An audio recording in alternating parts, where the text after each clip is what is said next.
بسم اللہ الرحمن الرحیم۔ آج کی ویڈیو میں ہم یہ دیکھیں گے کہ کس طرح سے ایک شرابی ولی بن گیا، یعنی اللہ کا نیک بندہ بن گیا بسم اللہ الرحمن الرحیم کی پڑھنے کی فضیلت سے۔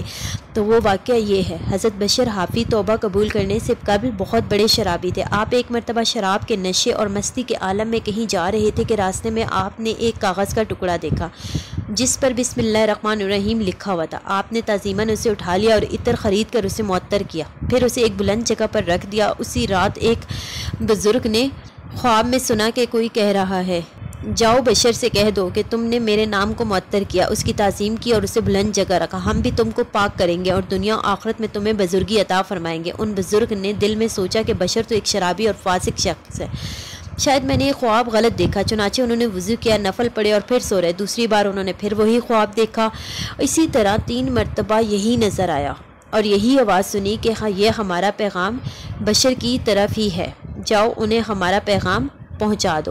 چنانچہ صبح ہوتے ہی وہ بزرگ حضرت بشر کی تلاش میں نکل پڑے۔ ان کو پتہ چلا کہ وہ شراب کی محفل میں بیٹھی ہیں، تو وہ وہیں پہنچے اور بشر کو آواز دی۔ لوگوں نے بتایا کہ وہ تو شراب کے نشے میں بے ہوش پڑے ہوئے ہیں۔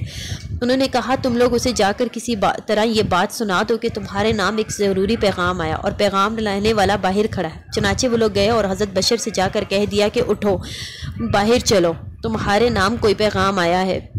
حضرت بشر نے فرمایا، ان سے پوچھو کہ وہ کس کا پیغام لائے ہیں۔ چنانچہ لوگوں کے دریافت کرنے پر وہ بزرگ فرمانے لگے، اللہ عز و جل کا پیغام لایا ہوں، جب آپ کو یہ بات بتائی گئی تو جھوم گئے اور فوراً باہر آئے اور پیغام حق سن کر سچے دل سے توبہ کی اور اس بلند مقام پر جا پہنچے کہ مشاہدہ حق کے غلبے کی شدت سے ننگے پاؤں رہنے لگے اور کبھی جوتا پاؤں میں نہ پہنا۔ اسی لیے آپ حافی کے نام سے مشہور ہو گئے۔ حافی ننگے پاؤں رہنے والے کو کہتے ہیں۔ امید ہے کہ آپ کو یہ واقعہ بہت متاثر کرے گا، اور مزید واقعات کے لیے ہمارے چینل کو سبسکرائب کریں اور آنے والی ویڈیوز کو لائک کریں اور شیئر کریں۔